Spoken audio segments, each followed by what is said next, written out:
Sorry, my camera's acting funny. I hate when it does this. It wasn't doing this earlier, but it's doing this now. Let me give it a second to. All right, we seem to be in a good position. I should probably edit out that first half, but I'm not going to. Okay, I'm not going to. So welcome back, teachers.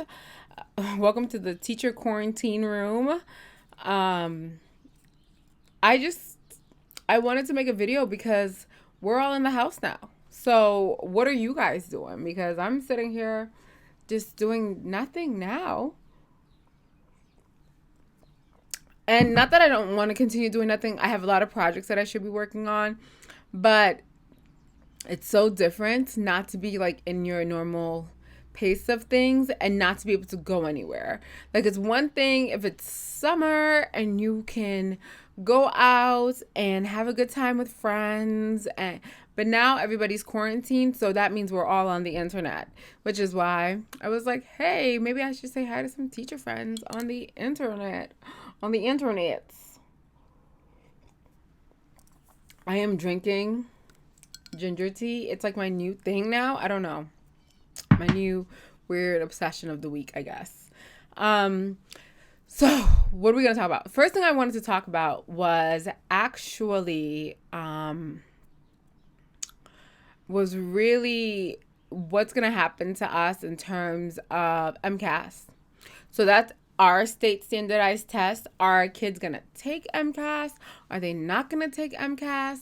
And what does that look like for us? Will they scale it differently? Will they only go up to where they believe that we should have covered? That's really what I'm worried about the most, because MCAS is directly connected to whether or not our kids graduate high school. So if our kids don't have the opportunity to take the test, how would that affect their graduation? How would that affect our graduation rate? So on and so forth. So that's really what I want to know. Those are really the questions that I have. What else do I want to know?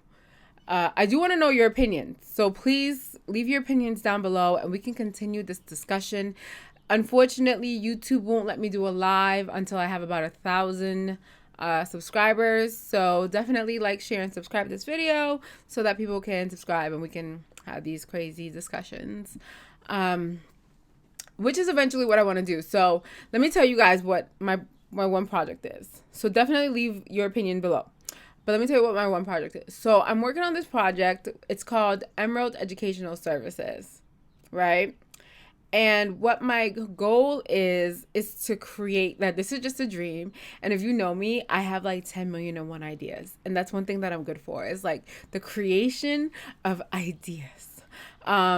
My boyfriend was telling me last night that he's like, oh, what's your new plan? What are you gonna do today? And not that I was gonna see it through, but that's my new dream.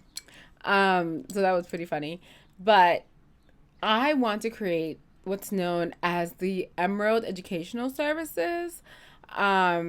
And what that looks like is it has a lot of different branches. Are you ready? So just follow along with me, okay? So it has a lot of different branches, and one branch is going to be for students and one for teachers.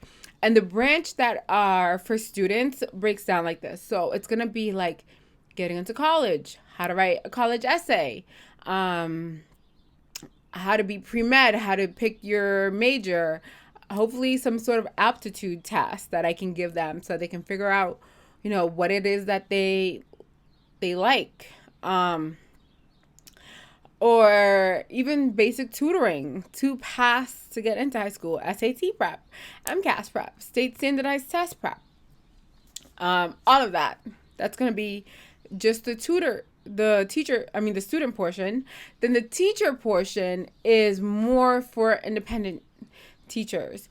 And, when I first started, everybody said, oh, teachers don't make enough money to invest in themselves. And those are the type of things that I was hearing. But I just don't know if I believe that. I do think that there are some teachers that are like me, that are willing to invest in ourselves to, make ourselves better teachers. if you love and you're passionate about what you do. But the sad truth is that not a lot of teachers are passionate about what they do, which is why sometimes we hear these horror stories from students. So what I would like to do for the teacher portion would be to develop a system or a program, or even better, a community of teachers, that we have these really great discussions about education. And they're not limited to just what's going on in the classroom and how they teach, but also like things we've learned, how we've been inspired by students. And the feeling and the energy that I want around that project is inspiration. Like, I want teachers to feel inspired by what they do and know that they have a community of people that feel inspired. Because a part of the reason why I do think some teachers quit, even though they're like, oh, it's teachers' pay and all of that, I think it's environmental. Like, I don't think that like the administration knows how much complaining goes on at the teacher level. And I think that like that is our level of camaraderie to complain to that degree. And for me, it drives me like nuts, because I'm typically not like a large complainer. Like, I'm like a doer, not really a complainer. Like, I can't complain, don't get me wrong, but the degree to which we complain is so much sometimes, and sometimes it's so draining. And you don't want to be mean to your teacher friend and not make them feel like their feelings are validated for why they're complaining. But you know what I mean. Like, you have those teachers that like as soon as they walk by, you're like, oh my God, what is she gonna complain about now? Now, I don't know if that's just like the generation before me that came as a teacher, but I feel really grateful, especially in this time, to be a teacher, because we're basically like almost recession proof. Like, we're still getting paid our salary. A lot of places aren't getting paid at all. I just had a friend that, lost her job, and it all happened within 2 days, and she didn't even do anything. So, and I know people who are filing for unemployment. So it's not as straightforward as everyone thinks, what's going on right now. But I will say that like all of our complaining, at the end of the day, look at us as teachers. Like, we're okay. Like, we're not good, like, but we're okay. And when I say we're not good, a lot of us as teachers, we really rely on the extra little like extracurricular activities that we do during the school time. So that's really all I have to say about that. So that's the teacher portion. So that's the community I want to build. What do you guys think about it? Would you be willing to be a part of it? Like, understand that I'm still in the building stages. So like, I can't pay people anything right now. It will just be out of pure passion. And not to lie, that's kind of the people that I want to help me develop this program, to people who are so passionate about education.